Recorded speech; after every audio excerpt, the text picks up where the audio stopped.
వివాహ విషయంలో పతనమైనటువంటి సంపూర్ణ చరిత్ర.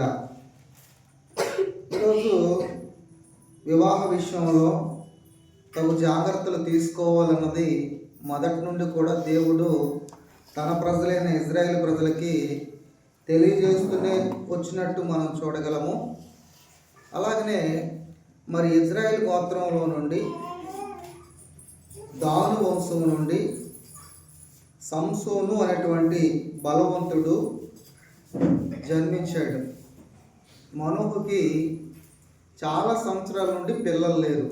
తన భార్య గుడ్రాలు. అయితే దేవుడు తన గర్భాన్ని తెరిచినట్టు అలాగే ఒక మంచి బలవంతుడైనటువంటి ఒక సంసోనుని ఇజ్రాయేల్ ప్రజలందరూ కూడా ఫిలిష్తీయుల చేతిలో వారు దాసులుగా ఉన్నప్పుడు దేవుడు వారి ప్రార్థన ఆలకించి 40 సంవత్సరాలు వారు దాసులుగా ఉన్నారు. ఎవరి చేతిలో? ఫిలిష్తీయుల చేతిలో. అలా 40 సంవత్సరాలు వారు బాధలు అనుభవిస్తున్నారు, కఠినమైన శ్రమలు అనుభవిస్తున్నారు. అటువంటి దేవుని ప్రజల్ని దేవుడు విడిపించాలి. ఫిలిష్తీయులు ఎలాంటి వాళ్ళో మనకు అందరికీ తెలుసు. అందులో ఒకడు ఎవరు? గొలియాతు. 6 మూల జాండెత్గా మనిషి. వారు చాలా బలవంతులు, చాలా యుద్ధ వీరులు. మరి అటువంటి వారు బాధిస్తే ఎంత కష్టంగా ఉంటుందో మనం ఆలోచించగలిగినట్లయితే, అటువంటి పరిస్థితిలో మరి వారిని విడిపించాలంటే ఎంత బలవంతులు ఉండాలి.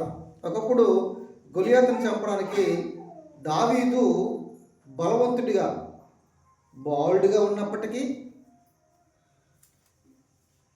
భక్తిలో ధైర్యం కలిగి ఎదురాడి ప్రాణానికి సైతం సిద్ధపడి దేవుని తరపున ఒక ప్రతినిధిగా జయించాడు దావీదు. దావీదేం సామాన్యమైన మనిషి కాదు. ఒక ఎలుగుబంటిని చంపాడు, ఒక సింహాన్ని చంపాడు. మరి ఇప్పుడు సంసోను అలాంటి శక్తివంతుడైతేనే ఫిలిష్తీయులతో యుద్ధం చేసి జయించగలడు. అలాగే సంసోను కూడా ఎలా సింహాన్ని చంపగలిగాడంటే ఒక మేక పిల్లని చీల్చినట్టు చీల్చేశాడు అని మనకు బైబిల్లో 14వ అధ్యాయంలో మనం చదవగలిగినట్లయితే మనకు అర్థమవుతుంది. అంటే అంత బలవంతుడు సంసోను. దేవుడు తన గర్భంలో తల్లి గర్భంలో పడింది మొదలుకొని దేవుని కొరకు ప్రతిష్ఠింపబడినవాడు. దేవుని కొరకు ప్రతిష్ఠింపబడినవాడు అంటే దేవుని కుమారుడు, దేవుని బిడ్డ, దేవుని తరపున ప్రతినిధి అని దేవుడే కోరుకున్నాడు సంసోనుని. అవన్నీ మనం చదివితే 13వ అధ్యాయం అంతా చదివితే తన పుట్టుక, దేవుని యొక్క ఆజ్ఞలు, తల్లిదండ్రులకు చెప్పడం ఇవన్నీ మనకు కనబడతాయి.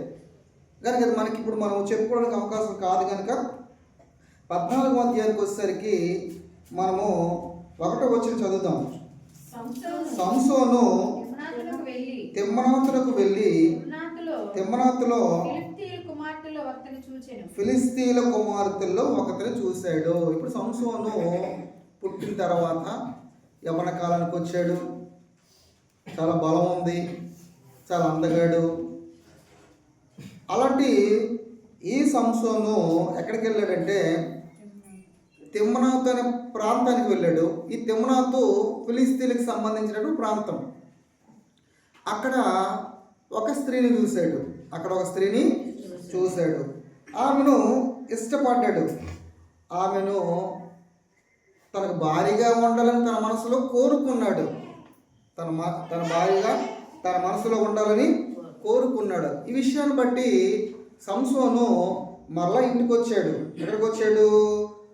జోర్యాని పట్టణానికి వచ్చాడు. తల్లిదండ్రులతో చెబుతున్నాడు, నేను తిమ్నాతు అనే ప్రాంతానికి వెళ్ళాను, అక్కడ ఒక స్త్రీని చూశాను, నాకు ఆమె ఇష్టమైనది, ఆమె నాకు పెళ్లి చెయ్యాలి అని పట్టుబట్టాడు తల్లిదండ్రులతో.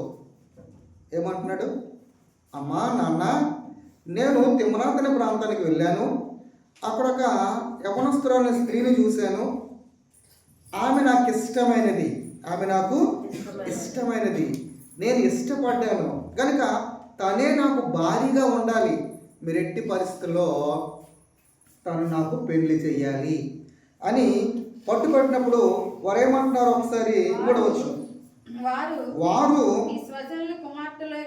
నీ స్వజనుల కుమార్తెలోనే గాని నా జనుల్లోనే గాని స్త్రీ లేదనుకొని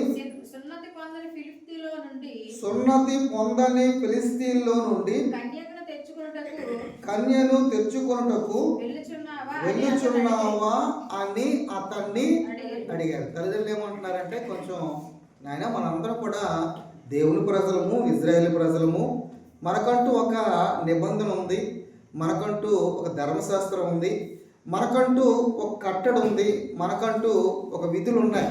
ఏంటంటే మనము సున్నత పొందిన వారం, అంటే దేవుని ప్రజలం. మనం ఎవరమండి? సున్నత పొందిన వారు దేవుని ప్రజలం. అలాగనే మనము వేరే జాతి వారిని, వేరే ప్రజలని ఏమాత్రం పెళ్లి చేసుకోకూడదు. మన కుమార్తెలను వారికి ఇవ్వకూడదు, వారి కుమారులని మన కుమార్తెలకి ఇవ్వకూడదు. అంటే అలా పెళ్లి చేసుకోకూడదు, అది మనకి తగదు. నీకు ఇష్టమైన పిల్లలు మన జనాంగములు ఉన్నారు, మన స్వజనుల్లో ఉన్నారు, అలాగే నా జనుల్లో ఉన్నారు. ఏమంటుంది మరొకసారి? నీ స్వజనుల కుమార్తెల్లోనే కానీ నా జనుల్లోనే కానీ, అంటే నా కుటుంబ పరంగా నా జనుల్లో చాలా మంది ఉన్నారు ఆడపిల్లలు. అలాగే స్వజనుల్లో ఇజ్రాయేలు 12 గోత్రాలు ఉన్నాయి. ఈ 12 గోత్రాల్లో లక్షలాది మంది ప్రజలు ఉన్నారు. వారికి పిల్లలు చాలామంది ఉన్నారు, ఆడపిల్లలు. వారిని చేసుకోవచ్చు కదా, వారిని ఇష్టపడవచ్చు కదా. వారు ఫిలిస్తీన్లు, వారికి మనకు పడదు, వారికి మనం దాసులుగా ఉన్నాం, వారిని మనం ఏలుబడి చేస్తున్నారు. వారు అన్యులు, మనం దేవుని ప్రజలము. ఇది వద్దు నాయన తల్లిదండ్రులు చెబుతున్నారు. తల్లిదండ్రులు ఏం చెప్తున్నారు? వద్దు నాయన, ఇది మంచిది కాదంటున్నారు. ఒకప్పుడు అబ్రహాం గురించి మనం ఆలోచించగలిగినట్లయితే ఆది కాండంలో 24వ అధ్యాయంలో 2 నుండి 4 వచనాల్లో అబ్రహాము తన కుమారుడైన ఇస్సాకు విషయంలో తన పనివాడిని పిలిపించి తనకు భార్యగా ఇవ్వడానికి అబ్రహాము ఒక మంచి నిర్ణయం తీసుకున్నాడు. ఎంత మంచి నిర్ణయం అంటే, నా స్వజనుల్లోనే నా కుమారుడుకు భార్యగా చెయ్యాలి, వేరే వారి నా కుమారునికి భార్యగా చేయకూడదు. అంటే అబ్రహాం ఇప్పుడు ఎవరికి లోపడుతున్నాడు? దేవుని మాటకి లోపడుతున్నాడు ఒక తండ్రిగా. సారమ్మ ఎవరికి లోపడుతున్నారు? దేవుని మాటకి లోపడుతున్నారు. దేవుడు అలాంటి వద్దు, మన స్వంత స్వజనుల్లోనే పిల్లలు చేసుకోవాలి అని దేవుడు ఆజ్ఞాపించిన మాటకు విశ్వాసుల తండ్రి అయిన అబ్రహాం నెరవేర్చాడంటే నెరవేర్చాడు. ఇస్సాకునకు భార్య కావాలని ప్రార్థనాపూర్వకంగా సిద్ధపడి ఒక మంచి భార్యను తన కుమారుడికి తన సొంత జనాంగములో నుండే సిద్ధపరిచాడు. అలాగే తన తర్వాత ఇస్సాకు కూడా అలాగే తన కుమారుడిని యాకోబు విషయంలో ఆది కాండము 28వ అధ్యాయంలో 1-2 వచనాలు ఒకసారి చదివినట్లయితే మనకు అర్థమవుతుంది. ఒకసారి మీరు జాగ్రత్తగా అవి దృష్టి పెట్టాలి. అది ఇస్సాకు యాకోబును పిలిపించి, నీవు కనాను కుమార్తెల్లో ఎవరిని వివాహము చేసుకొనకూడదు, నీవు లేచి పద్దన రాములో నున్న నీ తల్లికి తండ్రి అయిన బెతూయేలు ఇంటికి వెళ్ళి అక్కడ నీ తల్లి సహోదరుడకు లాబాను కుమార్తెలో ఒక దానిని వివాహం చేసుకున్న మనకి అతనికి ఆజ్ఞాపిస్తుంది. ఇప్పుడు ఇస్సాకు కూడా తండ్రిలాగే భక్తిలో పెరిగాడు, ప్రార్థన పరుడుగా ఉన్నాడు, తండ్రి అంత పేరు తెచ్చుకున్నాడు. మరి తన గర్భాన్ని పుట్టినటువంటి కుమారుడు విషయంలో, యాకోబు యాసావు విషయంలో, మొదటగా యాకోబు విషయంలో, నాయన నువ్వు ఎవరి కుమార్తెను చేసుకోవాలంటే కానాను కుమార్తెల్లో 7 జాతుల వారు ఉన్నారు, వారి పిల్లల్ని ఏమాత్రము చేసుకోకూడదు. నువ్వు ఎవరిని చేసుకోవాలంటే మన స్వంత జనాంగంలో నుండి నీ తల్లి సహోదరుల యొక్క పిల్లల్ని నువ్వు వివాహము చేసుకోవాలని చెబితే యాకోబు అలా చేసుకున్నాడా? అలాగే చేసుకున్నాడు. అంటే ఒకనాడు పితరులు ఒక అబ్రహాము, ఒక ఇస్సాకు, వీరందరూ కూడా వివాహ విషయంలో, పిల్లల విషయంలో జాగ్రత్తలు తీసుకున్నారు. ఇక్కడికి వచ్చేసరికి ఈ దాను వంశములో పుట్టినటువంటి ఈ మానోహు అలాగే తన భార్య పిల్లలు లేని పరిస్థితుల్లో దేవుడు గర్భఫలాన్ని ఇచ్చాడు. అలా గర్భఫలాన్ని ఇచ్చినప్పుడు ఈ సంసోను స్వనిర్ణయంతో ఫిలిస్తీ యొక్క కుమార్తెను ఒకరిని చూసి ఆమె మీద ఇష్టపడి నాకు పెళ్లి చెయ్యండి అని ఈ వివాహ విషయంలో ఏమైపోయాడు అన్నది మన టైటిల్లో మాట్లాడుకుంటున్నాం. పతనమైపోయాడు. అంటే ఇప్పుడు చాలామంది వివాహ విషయంలో నిలబడ్డారు, పిల్లల్ని కన్నారు, ఫలించారు, ఆశీర్వదింపడ్డారు, గొప్పవారయ్యారు. ఇక్కడ మాత్రం సంసోను ఎంత బలవంతుడైతే ఎందుకు, ఎంత ప్రత్యేకింపబడిన వాడైతే ఎందుకు, సున్నత లేని వారి యొక్క కుమార్తెను ఇష్టపడ్డాడు, లవ్ చేశాడు, ప్రేమించాడు, ఆమె నాకు కావాలి. ఈరోజు అంతే కదండి. చాలామంది క్రైస్తవుల్లో, అన్యుల్లోనూ పక్కన పెట్టండి, వారికి ధర్మశాస్త్రం లేదు, వారికి బైబిల్ లేదు, వారికి చట్టం లేదు, అదే బైబిల్ చట్టం లేదు, ఏమంటే వారికి లేఖనాలలో లేవు, ఒక నిబంధనలు లేవు, కట్టుబాట్లు లేవు, ఎవరికి నచ్చిన వారిని పెళ్లి చేసుకోవచ్చు. కానీ క్రైస్తవులకు మాత్రము ఈనాటికి దేవుడు కొన్ని నిబంధనలు ఇచ్చాడు, కొన్ని కట్టుబాట్లు ఇచ్చాడు, కొన్ని పద్ధతులు నేర్పిస్తున్నాడు. మనం కూడా ఎవరిని పెళ్లి చేసుకోవాలి, ఎవరిని ఇష్టపడాలి, అవతల రంభ, ఊర్వశి లేదా మేనక ఎంత అందగత్తైనా మనము ఇష్టపడి పెళ్లి చేసుకున్నట్లయితే తర్వాత వచ్చే ప్రమాదాలు కూడా చాలా ఉన్నాయి అనడానికి ఇదొక సూచన. కనుక ఎవరిని ఇష్టపడాలి? మంచి గుణవంతురాలైనటువంటి ఒక స్త్రీని ఇష్టపడాలి, మంచి గుణవంతుడైనటువంటి ఒక పురుషుడిని ఇష్టపడాలి. క్రైస్తవులుగా వాళ్ళెవరు? దైవభక్తి కలిగినటువంటి వారిని మాత్రమే ఇష్టపడి పెళ్ళి చేసుకోవాలి. అయితే అప్పుడు వాళ్ళు ఎంత చక్కగా ఉంటారంటే చాలా చక్కగా ఉంటారు, చాలా చక్కగా ఫలిస్తారు, పతనమైపోరు. ఈరోజు చాలా కుటుంబాలు పతనమైపోతున్నాయంటే, ఈరోజు చాలా వివాహ వ్యవస్థ పాడైపోతుందంటే దాని వెనుక కారణం ప్రారంభ పునాది అనేది సరైన స్థితిలో లేకపోవడం చేత. భక్తి కలిగిన స్త్రీలు పెళ్లి చేసుకోరు, గుణవంతురాలైన స్త్రీలు పెళ్లి చేసుకోరు, భక్తి కలిగినటువంటి దేవభక్తులను పెళ్లి చేసుకోరు, వెనక ముందు ఆలోచించరు, తల్లిదండ్రుల మాట వినరు. మనం మాట్లాడుకున్నాం కదా, ఎవరిని పడితే వారిని డేటింగ్ అనేటువంటి ఒక మాటను పెట్టేసి కొన్ని రోజుల వరకు వారితో సహవాసం చేసి చెడ్డ పేరు తెచ్చుకొని వివాహ వ్యవస్థలో ఫెయిల్ అయిపోలేదా, పతనమైపోలేదా? ఇలాంటివి ఎన్నో జరుగుతున్నాయండి. క్రైస్తవులుగా, తల్లిదండ్రులుగా కొంత జాగ్రత్తలు తల్లిదండ్రులు తీసుకోవాలి. అబ్రహాం తీసుకున్న జాగ్రత్త, ఇస్సాకు తీసుకున్న జాగ్రత్త. వారు ఎంత చక్కగా ఫలించారు, ఎంత చక్కగా వారు దేవుని కొరకు బ్రతికారు, పేరు తెచ్చారు దేవుని నామానికి. ఈరోజు ఇక్కడ మానోహు తన భార్య ఒక మంచి విషయాన్ని చెప్పారు, కానీ సంసోను మాత్రము వినలేదు. ఏమంటున్నాడు అక్కడ? నాకెంత మాత్రమును కూడా ఆమె నాకు ఇష్టమైనది కనుక ఆమె నా కొరకు తెప్పించండి. తెప్పిస్తారా లేదా? చేస్తారా లేదా? చచ్చిపోవాలా? యాసిడ్ తాగేలా, పురుగుల మంది తాగేలా, నూతులు పడిపోవాలా, శరీరం పడిపోవాలా, దేశం వెళ్ళిపోవాలా? ఈరోజు అదే డైలాగ్ కదండి. చాలామంది పిల్లలు తల్లిదండ్రులకి ఏం చెప్తారు డైలాగులు? నేను లవ్ చేశాను, నేను ప్రేమించాను, నాకు ఇష్టమైనది, మీరు ఎట్టి పరిస్థితుల్లో అతన్ని లేదా ఆమెను నాకు ఇచ్చి పెళ్లి చేయండి, నేను లవ్ చేశాను, ప్రేమించాను, మీరు చేయకపోతే నేను చచ్చిపోతాను, బెదిరిస్తారు. యాసిడ్ తాగేస్తాను, పురుగుల మంది తాగేస్తాను, దూదులు పడిపోతాను, శరీరంలో పడిపోతాను, లేదా దేశాలు వెళ్ళిపోతాను. ఇప్పుడు ఈ తండ్రి తల్లి ఏం చేస్తారు? అయ్యా అమ్మ నా కొడుక, అమ్మ నా కూతురా, నువ్వు అలా చేయకూడమ్మా, నీకు ఇష్టమైన పిల్లనే, నీకు ఇష్టమైన కుమారుడినే మేము పెళ్ళి చేస్తాం అంటే మళ్ళీ బలం లేదా? పుట్టు లేదు కనుక, భక్తి లేదు కనుక మన పిల్లలు చెప్పిన ప్రతి మాటకి మనం లోపడవలసిన పరిస్థితి ఏర్పడుతుంది. ఇక్కడ కూడా వీళ్ళంతే. ఎవరు? మానోహు తన భార్య సంసోను తల్లిదండ్రులు కూడా మరి ఏమి చేయలేకపోయారు. వెంటనే వారు గ్రీన్ సిగ్నల్ ఇచ్చారు. వారు ఏం చేశారు? గ్రీన్ సిగ్నల్ ఇచ్చారు. నీ ఇష్టం అని. అప్పుడు 4వ వచనం, అయితే ఫిలిష్తీయులకు ఏమైనాను చేయటకు యెహోవా చేత అతను వేపబడుచున్నమాట అతనికి తల్లిదండ్రులకు తెలుసుకోలేదు. ఆ కాలమున ఫిలిష్తీయులు ఇశ్రాయేలును ఏలుచున్నారు. ఇది దేవుడే జరిగిస్తున్నాడు. దేవుడే ఫిలిష్తీయుల చేతులను రేపుతున్న విషయం తల్లిదండ్రులకి అర్థం కాలేదు.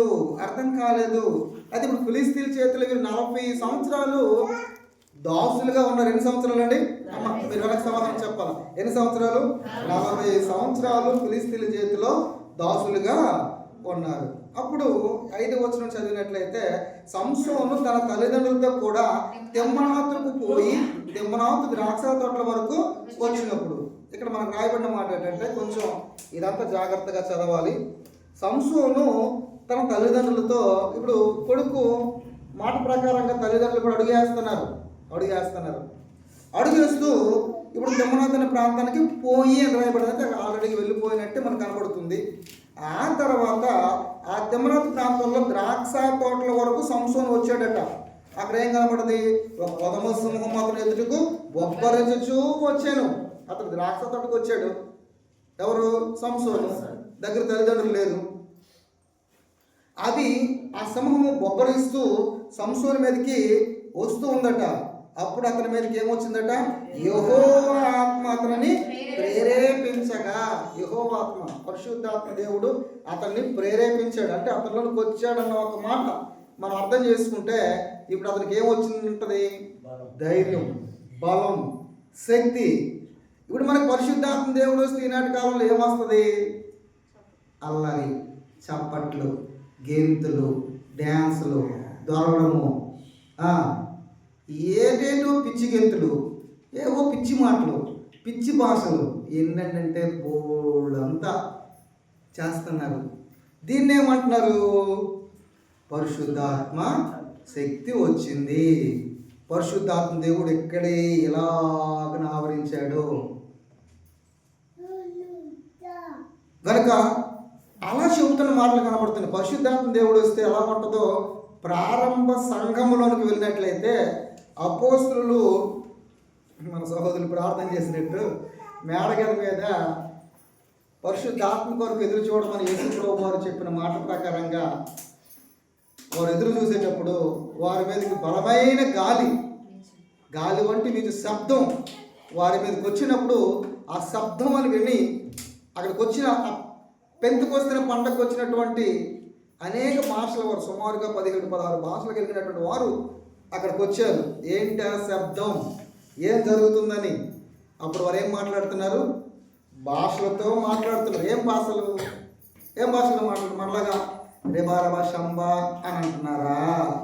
లేదు, వారు హిందీ భాష అయితే హిందీ భాష మాట్లాడుతున్నారు, మరాఠీ అయితే మరాఠీ అర్థమవుతుంది, ఇంగ్లీష్ అయితే ఇంగ్లీష్ మాట్లాడుతున్నారు, తెలుగు అయితే తెలుగు భాష మాట్లాడుతున్నారు. అంటే వారికి అర్థమయ్యే రీతిలో పరిశుద్ధాత్మ దేవుడు వస్తే వారు మాట్లాడుతున్నారు. అంతేగాని అర్థం కాని భాషతో మాట్లాడటం లేదు. ఇప్పుడేం మాట్లాడుతున్నారు? పరిశుద్ధాత్మ దేవుడు వచ్చాడని అర్థం కాని భాష, మీరు విన్నారా? అర్థం కాని భాషతో మాట్లాడుతున్నారు. ఇది పరిశుద్ధాత్మ శక్తి కాదు. దేవుని ఆత్మ వచ్చేటప్పుడు అతన్ని ప్రేరేపించగా అతని చేతిలో ఏమీ లేకపోయినాను సింహం ఎదురుగా వచ్చింది, బొబ్బరిస్తుందట. అంటే ఎవరు దొరుకుతారా? అది ఎంత స్పీడ్ వస్తుంది?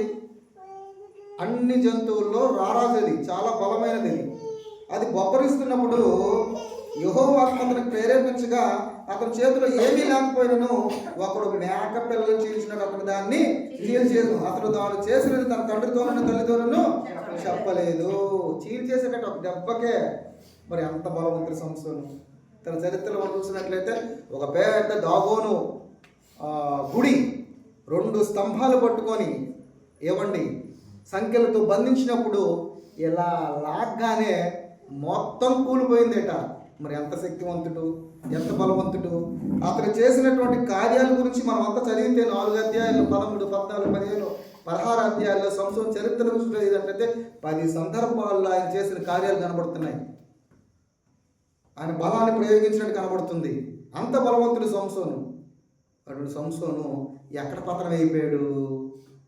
వివాహ విషయంలో, పెళ్లి విషయంలో, దేవుడి మాటకు లోబడక విషయంలో, తల్లిదండ్రుల మాట వినకపోవడం చేత, సొంత నిర్ణయాన్ని తీసుకోవడం చేత క్షోభ అనుభవించాడు. ఒక మాట చెప్పాలంటే క్షోభ అనుభవించాడండి. కనుక ఆ తర్వాత మనవన్నీ చదివితే మనకి అర్థమవుతుంది. అతడు అక్కడికి వెళ్ళి ఆ స్త్రీతో మాట్లాడినప్పుడు ఆమె యందు సంసోనుకు ఇష్టం కలిగింది. అందరూ వినాలి. ఇంతకుముందు చూసాడు, ఇష్టం కలిగింది, దగ్గరికి వెళ్ళి మాట్లాడుతున్నాడు. కొన్ని సందర్భాలు ఎలా ఉంటుంది, ఫీలింగ్ ఎలా ఉంటుంది, మనకు అందరికీ అనుభవం. ఆ ఫీలింగ్ చూసినప్పుడు అందంగా కనబడతారు, పురుషుడైనా స్త్రీ అయినా ఇష్టపడతాం. మంచి డ్రెస్ వేసుకున్నారేనో, లేదా అందంగా ఉన్నాడేనో, లేదా హైట్ పర్సన్ అయినో, లేదా తెల్లగా ఉన్నాడేనో, లేదా బలంగా ఉన్నాడేనో, లేదా కండ్లు తిరిగి ఉన్నాడేనో, ఏదో ఒకటి మన కంటికి కనబడగానే వాడిని మనం ఇష్టపడతాం. చూడగానే దూరం నుండి వాడి మనసు మనకు తెలియదు, వాడు ఎటువంటిదో మనకు తెలియదు, ఆ అమ్మగారు ఎటువంటిదే మనకు తెలియదు. పై రూపాన్ని చూస్తాం, ఇష్టపడతాం, మనసులో అనుకుంటాం ఆమె నాకు భార్య అయితే బాగుంటుంది అని ఇష్టపడతాం. ఇప్పుడు అదే ఒకసారి తారసపడి దగ్గరికి వెళ్ళి మాట్లాడుతుంటే భలే ఉంటుంది కదా, అప్పుడు చాలా బాగుంటుంది కదా. ఇష్టపడిన వ్యక్తి మాట్లాడితే ఇక ఆ సంతోషానికి అవతలే ఉండవు. ఎంతసేపు అని కొంతమంది మాట్లాడతారండి, ఎంతసేపు మాట్లాడతారంటే అన్లిమిటెడ్. A limited? అన్లిమిటెడ్. ఇంకా ఏ పనికిరాలు చెత్తల్లా మాట్లాడతారు. ఇంకటి చెప్పు, ఇంకటి చెప్పు, ఇంకేటి చెప్పు, ఇంకటి చెప్పు, ఇంకేటి చెప్పు, ఇంకేటి చెప్పు, ఏడు చెప్తారు. ఇంకా సోదరుల్లో చెప్పాలి. ఆ సోది అంత బాగుంటుంది. అంటే సోది చెప్పడానిక మనం అక్కడ ఆమెను ఇష్టపడుతున్నాం, ఆయన ఇష్టపడుతున్నాం, ఇదే కదా మాట్లాడుతుంటారు.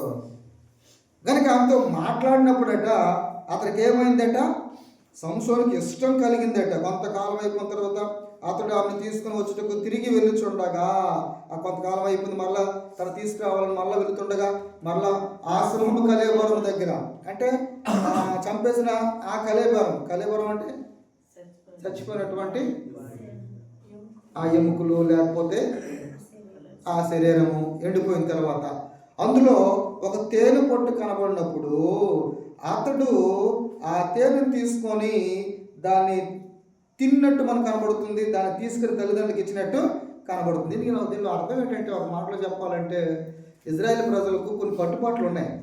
ఏమంటే చనిపోయినప్పుడు వాళ్ళు కొన్ని జాగ్రత్తలు తీసుకుంటారు. భోజనం ఆహారం తీసుకోరు, లేదంటే ఇంకేదో చేయరు, చాలా ఉంటాయి ఒకప్పుడు. ఇప్పుడైతే మనం చనిపోయిన శవం పక్క పెట్టుకొని ఈ పక్కనే తినేస్తాం, ఈ పక్కనే అన్ని కార్యక్రమాలు చేస్తాం, వంటలు వండుకుంటాం, అన్నీ చేస్తాం. అప్పుడు అలా కాదు, ఏది చేయడానికి వీలు లేదు, కొన్ని నిబంధనలు ఉన్నాయి. అలా కొన్ని కట్టుబాట్లను దాటిపోయినట్టు సంసోను ఇక్కడ కనబడుతున్నాడు. ఆ తర్వాత మొత్తానికి ఏదైతేనేమి 10వ వచనంలో అంతటా అతని తండ్రి ఆ స్త్రీని చూడబోయినప్పుడు సంసోను విందు చేసెను, అచ్చట పెండ్లి కుమారులట్లు చేయుట మర్యాద. అంటే అక్కడ సాంప్రదాయం ఏంటంటే, ఆ ఫిలిస్తీన్ల సాంప్రదాయం ఏంటంటే, ఆ పెండ్లి కుమారుడు తండ్రి ఆ పెండ్లి కుమార్తెను చూడడానికి వెళ్ళినప్పుడు ఒక పెద్ద విందు చేయాలా. అలా విందు చేసినప్పుడు అదొక మర్యాద. ఎన్ని దినాలు చేయాలా? 7 దినాలు విందు చేయాలా. ఈ 7 దినాలు ఇదొక పెళ్ళి. మనమైతే ఒకరోజు పెళ్లి చేస్తాం, ఆ రోజు ఒక పూట భోజనం పెడతాం, సరే ఏదో చేసేసి పెళ్ళి అయిపోయిందని అంటాం. అక్కడ కాదు, ఇది కూడా పెళ్ళే. 7 రోజులు 7 దినాలు విందు చేయాలి. ఒకరోజు చేయడానికే నానా తంటాలు పడుతున్నాం మనం. అది మొత్తానికి 7 రోజులు పెండ్లి కుమారుడు చేయాలి విందు. ఎవరు చేయాలా? పెండ్లి కుమారుడు చేయాలా. అలా చేసేటప్పుడు అనేక మంది స్నేహితులు వచ్చారు. అక్కడ ఒక విప్పుడు కథను సంసోను కొంతమంది స్నేహితులతో మాట్లాడి, నేను ఒక విప్పుడు కథను మీకు చెబుతున్నాను, దాని భావాన్ని మీరు నాకు తెలియచేయాలి 7 దినాల్లో. అలా మీరు తెలియజేసినట్లయితే, మీరు చెప్పగలిగినట్లయితే నేను 30 సన్నపు నార బట్టలను 30 దుస్తులు మీకు ఇస్తాను. అంటే ఇప్పుడు ఒక పోటీ లేకపోతే ఒక అగ్రిమెంట్ పెడుతున్నాడు. నేను ఒక్క ఇప్పుడు కథ నేను చెబుతాను మీకు, మీరు దాని భావాన్ని చెప్పాలా. మీరు చెబితే మీకు నేను ఈ 30 సన్నపు నార బట్టలను 30 దుస్తులను మీకు ఇస్తాను.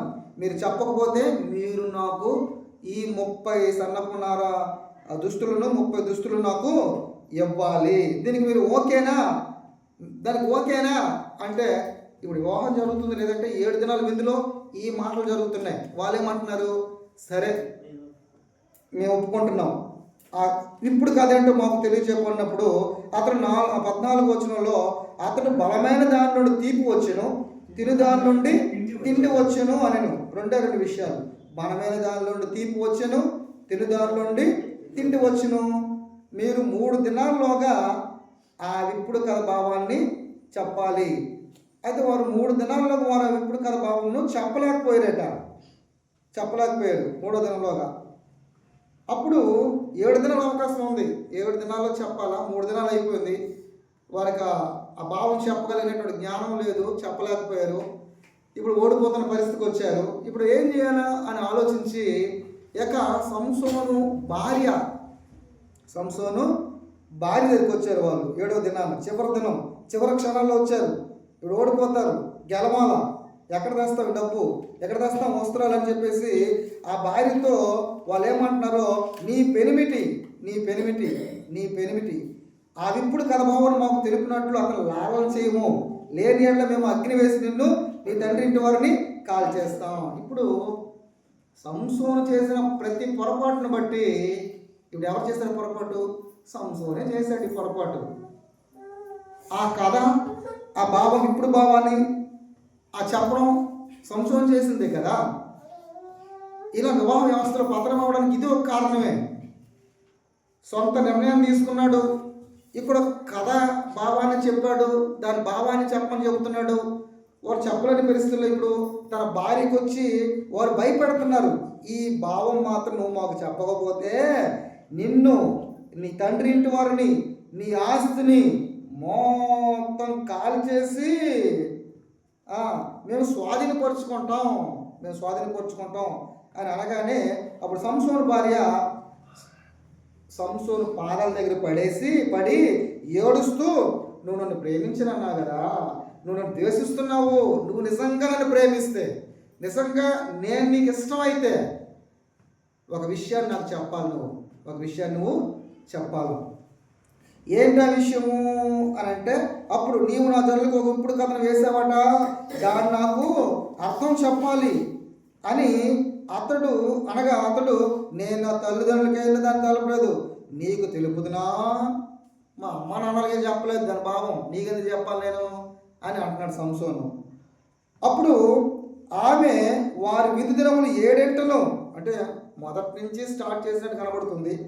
ఆ 7 దినాలు కూడా ఆమె అతన్ని తొందర పెట్టినందున, నువ్వు ఎలాగని చెబుతావా చెప్పవా, నన్ను ఇష్టపడ్డావు కదా, నా మాట వినవా, నా మాట లోబడవా, అంతే కదా. ఇప్పుడు భార్య భర్త అనేది ఏముంటుంది, నా మాట వింటావా వినవా, వినకపోతే నీ మాట నేను వినను, ఇంటికాడ వంట చేయను, లేకపోతే ఇంకోదే చేయను.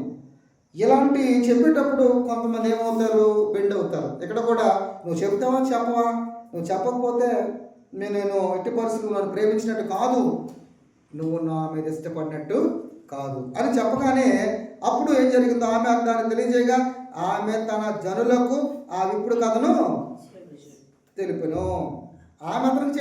అతడు ఆమెకి చెప్పాడు.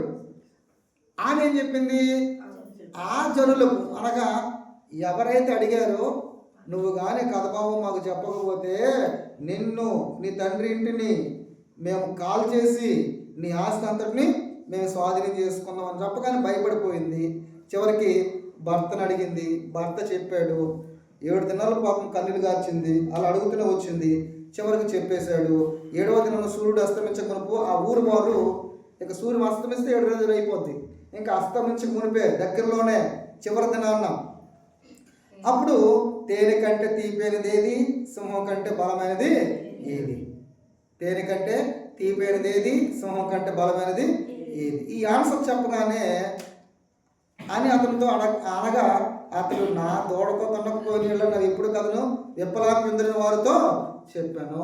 నా భార్యకి నేను చెప్పాను కనుక, భార్య మీకు చెప్పింది కనుక మీరు చెప్పేశారు, నేను చెప్పబట్టే దాన్ని చెప్పారు, కానీ ఇప్పుడు నేను ఓడిపోయాను, నేను బలహీనుడు అయిపోయాను అంటే ఇప్పుడు సంసోను ఎంత బలవంతుడైనటువంటి వ్యక్తి, ఏమంటే ఒక వ్యక్తిని ఇష్టపడడంలో బలహీనుడు అయిపోయాడు, తల్లిదండ్రుల మాట వినడంలో బలహీనుడు అయిపోయాడు, వివాహ విషయంలో బలహీనుడిగా మారిపోయాడు, నిర్ణయాల విషయంలో బలహీనుడు అయిపోయాడు.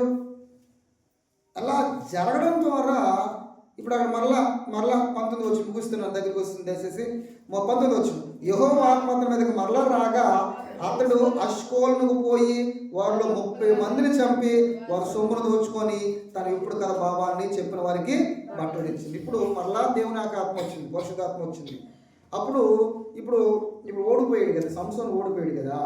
నిజాన్ని చెప్పారు, అర్థాన్ని చెప్పారు, భావాన్ని చెప్పారు స్నేహితులు. ఇప్పుడు ఇవ్వాలంటే ఏం చేయాలా? అతడు అష్కోలోను అనేటువంటి ప్రాంతానికి పోయి ఒక 30 మందితో వారితో పోరాటం చేసి వారిని చంపేసి వారి దగ్గర ఉన్నటువంటి డబ్బు బట్టలు దోచుకొని అవి తీసుకొచ్చి వారికి ఇచ్చేసాడు. చిన్న విషయం కాదు అది, చాలా ఆస్తి, చాలా వెలగల వస్త్రాలు తెచ్చిచ్చేసాడు. అప్పుడు మనకేం జరిగిందో 20వ వచనంలో చూద్దాం. ఇలా జరిగిపోయింది. మొత్తానికి అతనికి ఏమొచ్చిందట? అతడు కోపించి, ఎవరు కోపిస్తున్నారు? సంసోను కోపించి తన తండ్రి ఇంటికి వెళ్ళగా అతని భార్య అతని స్నేహితుడిగా భావించుకున్న అతని చెలికానికి ఇయ్యబడెను. ఇప్పుడు తప్పు చేసింది సంసోను, దాని భావాన్ని చెప్పింది సంసోను, కథ భావం చెప్పమని అక్కడ పోటీకి వెళ్ళింది సంసోను. అలాగే భార్య లాలన పాలన చేసి కన్నీళ్ళు కారుస్తుంటే పడిపోయి భార్య మాటకు లోపడిపోయి అర్థాన్ని చెప్పింది సంసోను. ఎన్ని పొరపాట్లన్నీ చేసింది ఎవరు? సంసోను. ఇప్పుడు బలహీనుడా బలవంతుడా? బలహీనుడే. ఎవరు బయటకు మాత్రం బలవంతుడు కనబడుతున్నాడు, శక్తివంతుడు కనబడుతున్నాడు, కానీ ఆత్మీయతలో మాత్రం దేవుని చిత్తంలో మాత్రము కొంచెం బలహీనుడే కనబడుతుంది ఇక్కడ. అలాంటి బలహీన పరిస్థితుల్లో ఇప్పుడు ఇతను చేసిన తప్పును మరి ఇతను ఏం చేయాలా? మరలా భార్య మీద కోపపడుతున్నాడు. భార్య మీద కోపపడి అంటే అలిగాడని అర్థం. ఒక మాటలో చెప్పాలంటే అలిగాడు. ఇంత జరగడానికి కారణము నువ్వే, ఇక నీ దగ్గర ఉంటే లాభం లేదు, వెళ్ళిపోతానని చెప్పేసి అలిగి వెళ్ళిపోయినట్టే మనం అర్థం చేసుకోవాలి. ఇక్కడ అతడు కోపం వచ్చింది. కోపం రాగానే ఏం చేశాడు? ఇక నేను ఇక్కడ ఉండను, వెళ్ళిపోయాడు. చివరికి మరలా కొంతకాలం అయిన తర్వాత అతడు నా భార్య అక్కడ ఉన్న సింహాసనం అంతఃపురంలోకి వెళ్తున్నాడు. కానీ అతని భార్యగా ఉందా? భార్యగా లేదు. వేరొకడు తన స్నేహితుడికి భార్యగా భావించుకున్న వారికి అతని తండ్రి ఇచ్చి పెళ్లి చేసేసాడు. దీన్ని బట్టి వివాహ విషయంలో సంసోను పతనమైపోయాడా? విఫలమైపోయాడా? బలహీనుడైపోయాడు, విఫలమైపోయాడు. దేవుని దృష్టిలో, తల్లిదండ్రుల దృష్టిలో, సమాజం దృష్టిలో దేవుని మాట మొదట వినలేదు, తల్లిదండ్రుల మాట వినలేదు, స్నేహితులతో తన సొంత స్వనీతి ఆలోచనతో ముందుకు వెళ్ళిపోయాడు. అలాగే భార్య విషయంలో బలహీనుడైపోయాడు. చివరికి మరలా సొంత నిర్ణయం, కోపంతో తను చేసిన పొరపాటును బట్టి తనే కోపగ్రస్తుడైపోయి భార్యని పక్కన పెట్టేశాడు. భార్య భర్తలు అన్న తర్వాత చిన్న పొరపాట్లు ఉంటాయి. పొరపాట్లు లేని ఎక్కడ ఏ కుటుంబంలో ఉండవు. అయితే ఒకరు కోపడినప్పుడు వాళ్ళు తగ్గిపోతే అయిపోద్ది. లేదంటే ఇంకొక రకంగా మరలా భార్య భర్తను ప్రేమిస్తుంది, భర్త భార్యని ప్రేమిస్తుంది. వారు కలిసే ఉండాలి కానీ దూరం అయిపోకూడదు ఎప్పుడు కూడా. కొంతమంది ఎడబాటు చేస్తారు, కొన్ని నెలలు, కొన్ని సంవత్సరాలు. మరి ఈ అమ్మగారికి నేను లేకపోతే ఎలా ఉంటుందో చూపించాలని చెప్పి వదిలేస్తారు కొంతమంది. ఈ అమ్మాయిని చేస్తారు కొన్ని సందర్భాల్లో. ఈయనకి తిన్నగా వస్తాడు, కొన్ని రోజులు, కొన్ని నెలలు వదిలేస్తే ఎవరు పెడతారో చూద్దామని ఈ అమ్మగారు వదిలేస్తారు. ఇలా స్వనైతి ఆలోచనతో ముందుకెళ్ళిపోవడం ద్వారా తర్వాత ఎన్ని ప్రమాదాలు ఏర్పడతాయి, ఎన్ని సమస్యలు వస్తాయి, తర్వాత వెళ్ళిపోవడానికి కారణం కూడా వస్తుంది. భార్య భర్తల తర్వాత కలిసే ఉండాలి, చక్కగా ఉండాలి. మనం నేను చెప్పుకున్నాం కదా, కొత్తగా పెళ్ళైన వారు పెళ్లి చేసుకుని ఎక్కడికో వెళ్ళిపోతే కాపురం ఎలా ఉంటుంది? కాపురం బాగా ఉండదు. సంవత్సరమైనా కలిసి సంతోషంగా భార్యతో కాపురం చేయాలి, భార్యను సంతోషపెట్టాలి. భర్త డబ్బు వస్తుంది కదా, లాభం వస్తుంది కదా, ఇంకేదో జరుగుతుంది కదా, దాని మీద మమకారం చూపించేసి కుటుంబాన్ని పతనం చేస్తున్నారు ప్రపంచంలో లేరా? బోల్డ్ మంది ఉన్నారండి. అలాగనే కోపగించి వదిలేసి కుటుంబాలు పాడు చేస్తున్న వాళ్ళు లేరా? బోల్డ్ మంది ఉన్నారండి. అలాగే బైబిల్లో కూడా సంసోను కూడా అదే పరిస్థితి. కోపించి వదిలేశాడు, తన కన్నరింటికి వచ్చేసాడు. ఇప్పుడు ఏమైంది? మరలా భార్య కోసం భార్య దగ్గరికి వెళ్ళాడు. భార్య వేరొకరికి భార్య అయిపోయింది. ఇంకెక్కడ భార్య? ఆ తర్వాత తన పరిస్థితి ఎంత దారుణంగా తయారైందో వేసుల దగ్గరికి వెళ్ళవలసిన పరిస్థితి ఏర్పడుతుంది. అవన్నీ మనము చదవగలిగినట్లయితే మనకి కనబడుతుంది. కనుక ఈరోజు దేవుని పిల్లల సహోదరులారా, వివాహ విషయంలో సంసోను ఏమంటే దేవుడు ఒక ప్రత్యేకమైన వాడికి దేవుడు తనని ఏర్పాటు చేసుకుంటే, దేవుని కొరకు ఇజ్రాయెల్ ప్రజలు రక్షించడానికి దేవుని తరపున ప్రతినిధిగా దేవుడు నిలబెట్టుకుంటే వివాహ విషయంలో పతనమైపోయాడు, వివాహ విషయంలో తప్పిపోయాడు, వివాహ విషయంలో దేవుని ఆజ్ఞను అతిక్రమించాడు. ఇలా ఆయన వివాహ వ్యవస్థ పాడైపోయినట్టు మనకు కనబడుతుంది. కనుక దీన్ని బట్టి మనకేమర్థమవుతుందంటే, యవనస్తులారు యవన బిడ్డలారు వివాహ విషయంలో తగు జాగ్రత్తలు తీసుకుంటూ మంచి ఆలోచనతో దేవుని పిల్లల్ని వివాహ విషయంలో పెళ్లి చేసుకుంటూ దైవభక్తుల్ని పెళ్లి చేసుకున్నప్పుడు కలకాలం బ్రతికినంత కాలం సంతోషంగా చక్కగా దేవుని మహిమార్థమై మనం బ్రతకగలము, జీవించగలము. తద్వారా సంతోషంగా మనం జీవించగలం. కనుక అలాగన సొంత నిర్ణయాలు బైబిల్ గ్రంథంలో చాలామంది ఇలాంటి నిర్ణయాలతో మరి వారి కుటుంబాలు వారి వివాహ వ్యవస్థలు పాడైపోయాయి. కనుక అలాంటిది కాకుండా చక్కగా మరి భార్యాభర్తల బంధం విలువైనదని చివరి వరకు కడ వరకు ఎన్నొచ్చినప్పటికీ నిలబడి ఏకమై దేవుళ్ళు ఫలించాలని మనసారా కోరుతూ ఈ మాటలను ముగిస్తున్నాను. ఈ సమయంలో